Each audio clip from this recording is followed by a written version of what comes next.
புதைச்சு முடிச்சிட்டு அவன் போய் எங்க ரூம்ல இருந்த 2 பேரோட பேக் எடுத்துட்டு வந்து கேரோசின் ஊத்தி எரிச்சிட்டான்.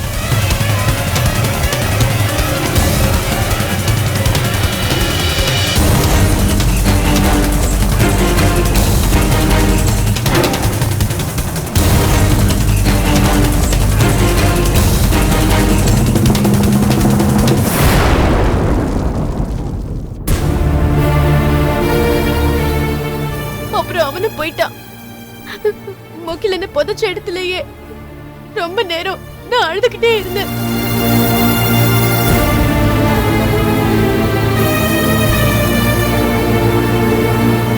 போலீஸ் ஸ்டேஷன்ல போய் எல்லாத்தையும் சொல்லலான்னு நினைச்சேன்.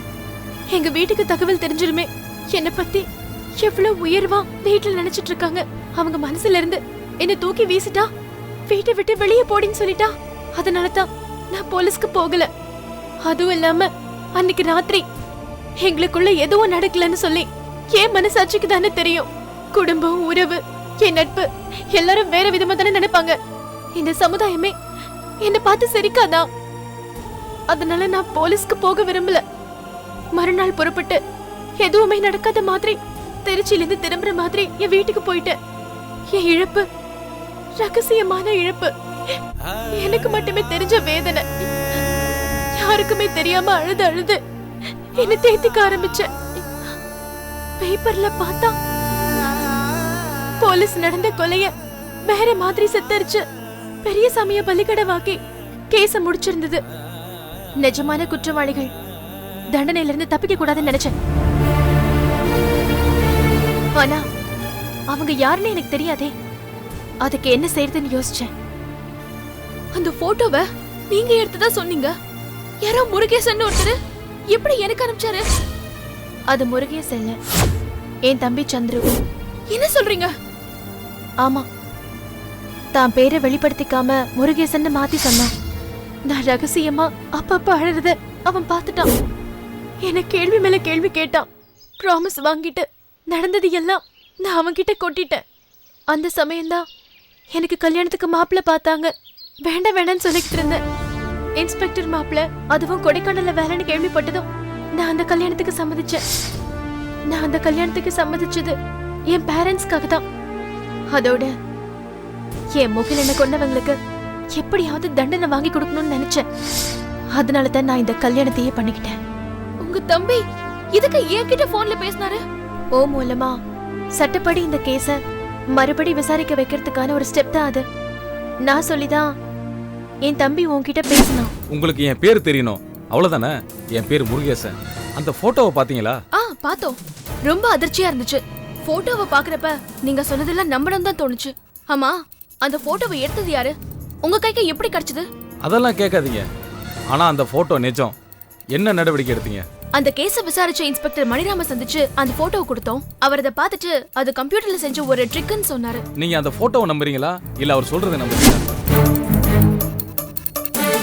அதே மாதிரி இந்த கேஸ்ல குற்றவாளிகளை கண்டுபிடிக்கிறதுல என் புருஷனை தீவிரமா ஈடுபடுத்த என்ன செய்யலான்னு யோசிச்சேன். நடந்த எல்லாத்தையும் வெளிப்படையா ஆகாஷ் கிட்ட சொல்றதுக்கு எனக்கு தைரியம் இல்ல. ஏற்கனவே ஒருத்தனை லவ் பண்ணவன்னு அவர் என்ன வெறுத்துடலாம். இந்த கல்யாணத்தையும் முடிச்சிடலாம். அதனாலதான் உங்க அண்ணா முகிலன் ஆவியா என் உடம்புக்குள்ள புகுந்த மாதிரி ஒரு பெரிய டிராமா பண்ண. மதுமிதா, இங்க வா. இங்க வான்னு சொல்றேன்ல. யார் கூப்பிட்டது? ஏய் மது, என்னாச்சு? ஏன் கத்திட்டு இருக்க? என்னாச்சுமா? என்ன யாரோ கூப்பிட்ட மாதிரி இருந்துச்சு. யார் கூப்பிட்டா? கொஞ்சம் கொஞ்சமா ஆவி பேசுற மாதிரி. நடந்த உண்மைகளை ஆகாஷுக்கு புரிய வச்சேன். நான் மதுமிதா இல்ல. முகிலன், நீ ஒரு போலீஸ்காரன் தானே? உனக்கு தெரியாது ஐஸ்வர்யாவை கொலை செஞ்சது யாரு? என்ன சாவடிச்சவங்க உனக்கு தெரியாது?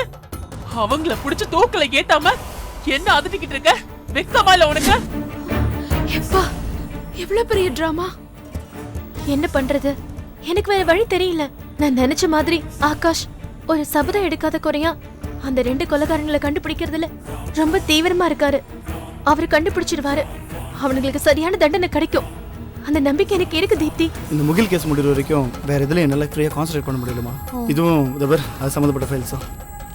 அப்போ யாருன்னு கண்டுபிடிச்சிருவீங்களா? நிச்சயமா மது, இது வரைக்கும் நான் எடுத்த எந்த விஷயத்துலையும் தோத்தது கிடையாது. அப்புறம் இன்னொரு முக்கியமான விஷயம், இந்த இடுப்பில் கட்டியிருக்க தாயத்தை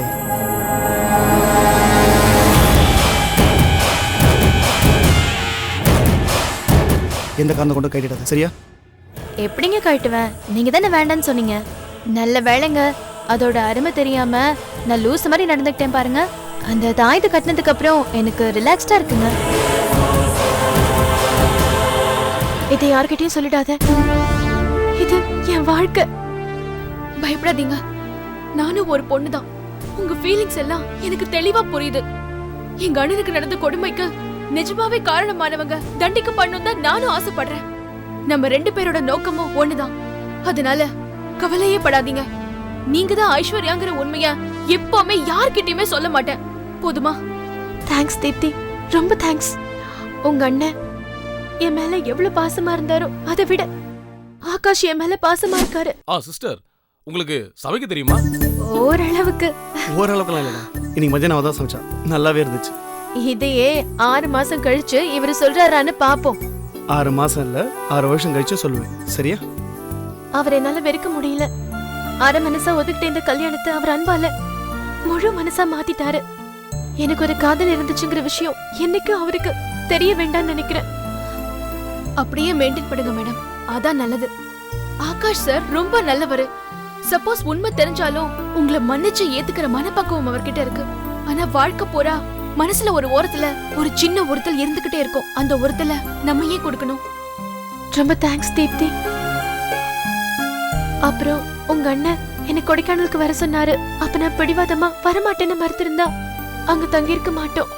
இப்படி அனாவசியமா உங்க அண்ணனை இழந்திருக்க மாட்டோம். என்ன மன்னிச்சிரு தீப்தி, என்ன மன்னிச்சிருங்க மேடம். அவனோட விதி அப்படி இருக்கு. சரி, இந்த போட்டோ கூட என்கிட்ட இருக்க வேண்டாம்.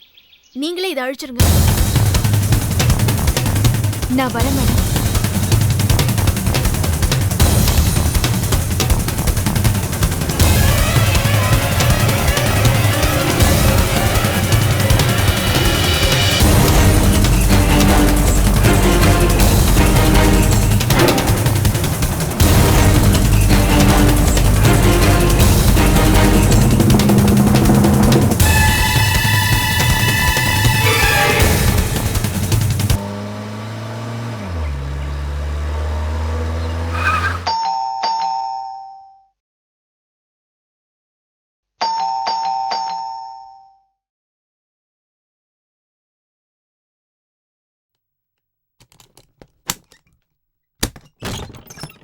ஹாய், வாங்க எப்படி இருக்கு மது? வாங்க வாங்க ஆகாஷ், உட்காருங்க. அப்புறம் பெரியசாமி கிட்ட எல்லா விஷயத்தையும் கலெக்ட் பண்ணிட்டீங்களா? மது, என்னாச்சு உனக்கு? நான் வந்து ட்ரெஸ் கூட மாத்தல, அதுக்குள்ள கேள்வி கேக்குறேன். ஏங்க, அந்த கிரிமினல்ஸ் யாருன்னு கண்டுபிடிச்சீங்களா? முதல்ல அத சொல்லுங்க ஆகாஷ். என்னாச்சு மது உனக்கு? என்னை விட இந்த கேஸ்ல நீ ரொம்ப இன்ட்ரெஸ்டா இருக்க. பாதிக்கப்பட்டவன் இல்லையா? வாட்? இல்ல, முகிலனோட நினைவுகளால பாதிக்கப்பட்டவன் இல்லையா, அதத்தான் நான் சொன்னேன். ஓ, ஆக்சுவலா அந்த முகிலனோட கொலை கேஸ்ல நான் என்ன யோகம் பண்ணோம் எக்ஸாக்டா தான் நடந்திருக்கு. கொலை நடந்த அன்னைக்கு முகிலன் ஐஸ்வர்யும் சந்திரமோகன் வீட்டுக்கு போயிருக்காங்க. அதுக்கு முன்னாடி ஏற்கனவே 2 பேர் அங்க இருந்திருக்காங்க. அந்த 2 பேரும் ஃபுல் போதையில ஒரு கால்களுக்காக வெயிட் பண்ணியிருந்திருக்காங்க. சம்பந்தப்பட்ட அந்த கால்கள் வரல. போதையில இருந்த அந்த 2 பேரும் ஐஸ்வர்யா கிட்ட தப்பா நடக்க முயற்சி பண்ணியிருக்காங்க. காப்பாற்றப்பட முகிலன் அடிச்சே கொண்டு இருக்காங்க. அவங்க கிட்ட தப்பிச்சு போன ஐஸ்வர்யா மலையிலிருந்து வந்து தற்கொலை பண்ணிட்டு இருக்கா. மொத்த படியும் தூக்கி பெரியசாமி மேல போட்டு இவங்க தப்பிச்சு போயிருக்காங்க. இதுதான் நடந்திருக்கு. அதெல்லாம் சரி, அந்த 2 பேர் யாரு அத சொன்னானா இல்லையா? பெரியசாமி என்கிட்ட பேசுறப்ப எஸ்டேட் சார் 2 3 தடவை ஒரு ஆளை பத்தி சொல்லிட்டு இருந்தாரு. ஆமா, கொலை நடந்த அன்னைக்கு யாரோ ஒரு எஸ்டேட் சாரும் கூட ஒரு ஃப்ரெண்ட் இருந்ததா சொன்னீங்களே, அவங்க யாரும்? அவங்க பேர் என்ன? அட சொல்லுங்க.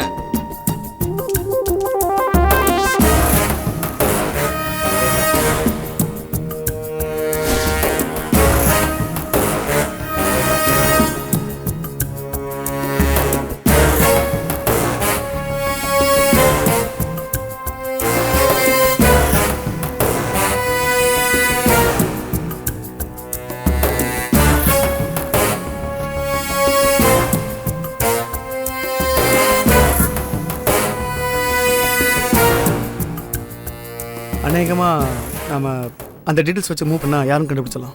எப்படிங்க? கொடைக்கானல்ல ஆயிரக்கணக்கான எஸ்டேட் ஓனர்ஸ் இருப்பாங்கல்ல? இருப்பாங்கம்மா, பட் அத்தனை பேரும் மணிராமோட காண்டாக்ட்ல இருப்பாங்கன்னு சொல்ல முடியாது இல்லையா? ஸோ அது யாரும் நம்ம ட்ரேஸ் பண்ணா. இன்ஃபேக்ட் நான் கொடைக்கானல் வந்த உடனே சம்மந்தப்பட்ட டிபார்ட்மெண்ட் பார்த்துட்டு தான் வரேன். மணிராம் யாருக்கெல்லாம் ஃபோன் பண்ணுறான், யாரெல்லாம் மணிராமுக்கு ஃபோன் பண்ண ஃபுல் டீடைல்ஸ் கேட்டுருக்கேன். நாளைக்கு வந்துடும். என்னங்க அது பெரிய லிஸ்டா இருக்குமே. லிஸ்ட் பெருசாக தான் இருக்கும், பட் வேற ஆப்ஷன் கிடையாது. ஷார்ட் லிஸ்ட் பண்ணால் யாருன்னு ஈஸியாக கண்டுபிடிச்சலாம். எனக்கு ஒரு யோசனை தோணுதுங்க, அது சொல்றேன். அது சரியா வருமான்னு பாக்குறீங்களா? சொல்லுமா, என்ன யோசனை? அந்த 2 பேர் இருக்கானுங்கல்ல, அவனுங்கள மணிராமுக்கு தெரியும் இல்லையா? நீங்க மணிராம தனியா ஒரு தடவை சந்திக்கணும். நீங்க இது வரைக்கும் கண்டுபிடிச்சதெல்லாம் அவங்க கிட்ட சொல்லி, இதுக்கு மேல இந்த கேஸ ஃபர்தரா நான் ப்ரொசீட் பண்ணாம இருக்கணும்னா எனக்கு 10 லட்சம் பணம் கொடுங்கன்னு கேட்டீங்கன்னா. என்னாச்சு மது, என்ன பத்தி இப்படி கேக்குற? உனக்கு என்ன பத்தி தெரியும்ல? இதெல்லாம் ஒரு பேச்சுக்கு தானே. அப்ப அந்த 2 பேரோட மீட்டிங்க ஏற்பாடு செய்ய மாட்டாரா? அப்போ யாரும் தெரிஞ்சுக்க முடியும்ல? சான்ஸே இல்லை. மணிராமுக்கு என்னை பத்தி நல்லாவே தெரியும், நான் பணம் வாங்க மாட்டேன்னு. ஒருவேளை அப்படியே நம்மனாலும் என்கிட்ட பணத்தை மட்டும் தான் கொடுப்பான், அது யாரும் காமிச்சு கொடுக்க மாட்டான். மணிராம் பெரியசாமி ஒய்ஃப் கிட்ட யாருன்னு சொல்லியே வெறும் பணத்தை மட்டும் தான் கொடுத்துருக்கான். ஆமா, இந்த கேஸ்ல நீ எதுக்கு இவ்வளவு இன்ட்ரெஸ்ட் காட்டுற? ஏ தப்பா? உங்க ஆபீஸ் மேட்டர்ல நான் தலையிடுறேனா? சேச்சே, அப்படிலாம் இல்லைம்மா. இன்ஃபேக்ட் உன் இன்ட்ரெஸ்ட் நான் ரொம்ப அப்ரிஷியேட் பண்றேன். இதுதான் இப்போ அஃபிஷியல் மேட்டர் மீறி பர்சனல் மேட்டர் மாதிரில போயிட்டு இருக்கு. It's okay.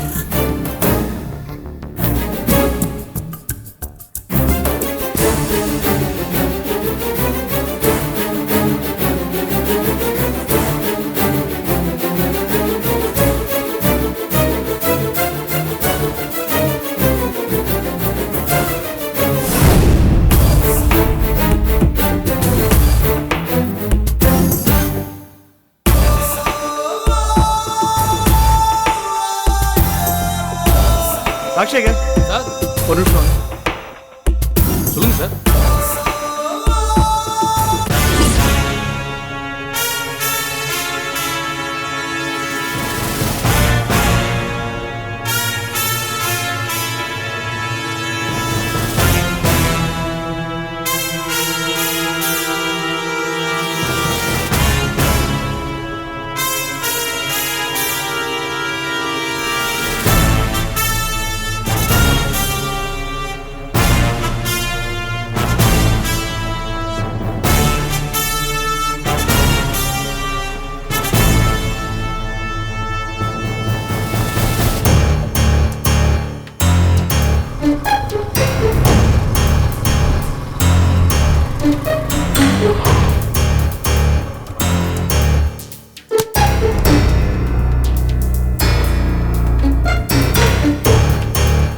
ஏ மது, என்ன ஆகாஷ்? ஒரு நிமிஷம் வாயே. சீக்கிரம் வா. என்ன? இப்படி வந்து உட்கார். உட்கார். என்ன? மது, உனக்கு ஒரு முக்கியமான வேலை வச்சிருக்கேன். நீ தான் எனக்கு ஹெல்ப் பண்ணணும், சரியா? என்ன பண்ணணும்? ஆக்சுவலா மணி நமக்கு ஒரு கால் டீடைல்ஸ் கேட்டிருந்தாங்க இல்லையா? அவங்க மொத்தம் ஒரு 70 நம்பர் எனக்கு கொடுத்துருக்காங்க. இப்போ இந்த 70 நம்பருக்கும் நீ தான் ஃபோன் பண்ணி பேச போற. ஓகே, இந்தா.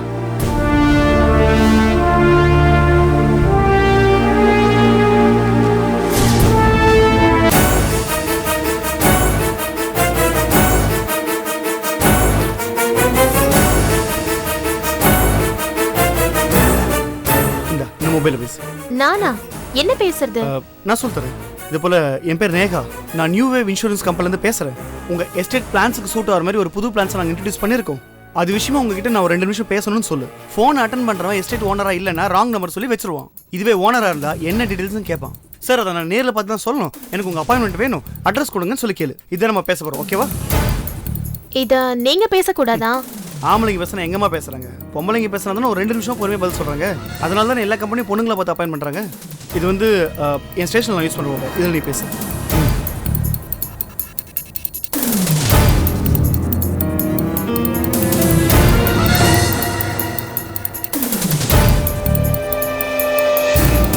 Hello. Hello, good morning sir. சொல்லுங்க madam. This is Neha from New Way Insurance Company. Can I talk with you for a few minutes? சொல்லுங்க மேடம். உங்க எஸ்டேட்ல பிளான்ஸை இன்சூர் பண்றதுக்கு புதுசா ஒரு ஸ்கீம் இருக்கு. ஏமா phone வைமா.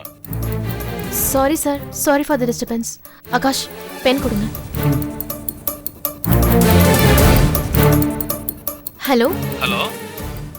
This is Neha from New Way Insurance Company, sir. சொல்லுங்க. Sir, can I talk to you for a few minutes? ஏங்க வேலை இருக்குங்க, போன் வைங்க. Sorry, sir. Hello. Hello, sir. Good morning. சொல்லுங்க. This is Neha from New Way Insurance Company. Sir, எங்ககிட்ட ஒரு plan இருக்கு. அம்மா போன் வைமா.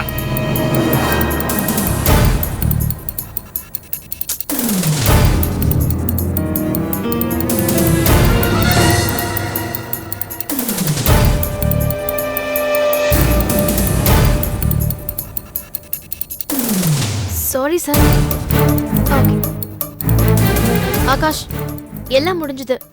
இதுல 7 பேர் மட்டும்தான் எஸ்டேட் ஓனரா இருக்காங்க. பேரை படிக்கட்டுமா? படி. சொல்லு மது. மாதவ் மேனன், கிருஷ்ணமூர்த்தி, யுவராஜ், செந்தில் குமரன், ராஜ் பணிக்கர், விநாயக செல்வம், பூங்குழலி. பூங்குழலி கொலை செஞ்ச 2 பேரும் ஆம்பளைங்க. ஸோ பூங்குழலியை ஃபாலோ பண்ணி எந்த யூஸும் கிடையாது. மிச்சம் இருக்க 6 பேரை ஃபாலோ பண்ணால் அந்த உண்மையான குற்றவாளிகளை 2 பேரில் ஒருத்தர் மாட்டுவான். எப்படி கண்டுபிடிக்க போறீங்க? Very simple. இந்த 6 பேரோட மொத்த ஆக்டிவிட்டீஸும் ஃபாலோ பண்ணுறதுக்கு நான் போலீஸை மஃப்டியில் ப்ளேஸ் பண்ண போகிறேன். அதில் கிடைக்கிற இன்ஃபர்மேஷனை பேஸ் பண்ணி இந்த 6 பேரை நம்ம ஷார்ட் லிஸ்ட் பண்ணோம்னா உண்மையான குற்றவாளியை நம்ம நெருங்கிட்டு போகிறோம். அதுக்கப்புறம் தான் ஒரு அதிரடியான நடவடிக்கை நான் எடுக்க போகிறேன். என்ன பண்ண போறீங்க? அது சஸ்பென்ஸ். ஓகே, எனக்கு ஸ்டேஷனில் ஒரு முக்கியமான வேலை. அந்த ஃபைலை கூட நான் கிளம்புறேன். இல்ல நீங்க போய் தண்ணி குடிச்சிட்டு வாங்க. நான் எல்லா பேரையும் தனித்தனியா எழுதி டீடைலா கொடுக்கறேன். கிளியரா போங்க, நீங்க உள்ள போங்க.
என்ன மேடம் இது?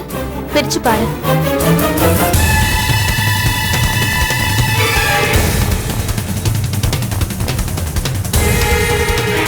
என்ன மேடம், போன் நம்பர் மாதிரி இருக்கு.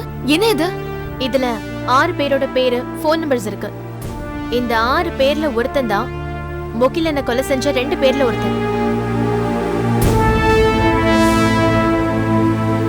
இந்த 6 பேர்ல அவன் யாருன்னு கண்டுபிடிக்க நீதான் எனக்கு ஹெல்ப் பண்ணும்.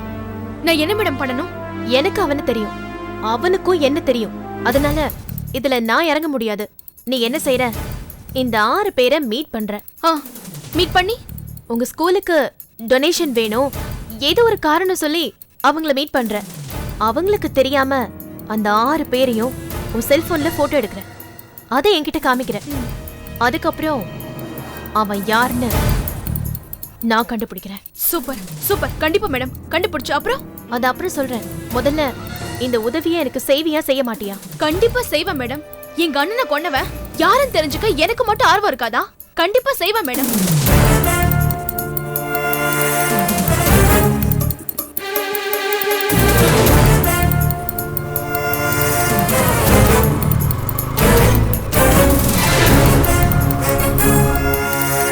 என்ன தீப்தி, உடனே போன் பண்ணி வர சொன்ன? போன காரியம் சக்சஸா? ஆமா மேடம், நீங்க சொன்ன மாதிரி ஸ்கூலுக்கு டொனேஷன் கேக்குற மாதிரி அந்த 6 பேரையும் மீட் பண்ண மேடம். Very good. 6 பேரையும் போட்டோ எடுக்க முடிஞ்சதா? நான் ஒரு சர்க்குலர் மாதிரி ரெடி பண்ணி அங்க எடுத்துட்டு போயிருந்தேன். அதை அவங்க படிக்கிறப்போ ரகசியமா போட்டோ எடுத்து இந்த காமி.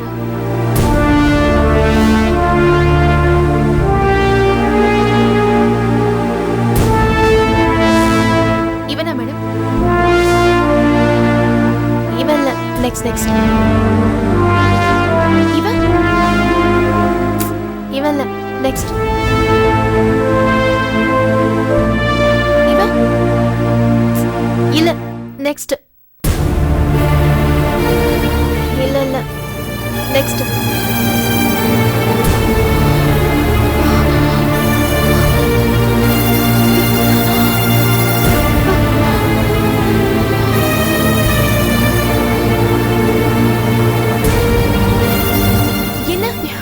போட்டோ எப்படி பாக்குறீங்க? இவன் தான் அந்த ராஸ்கல்.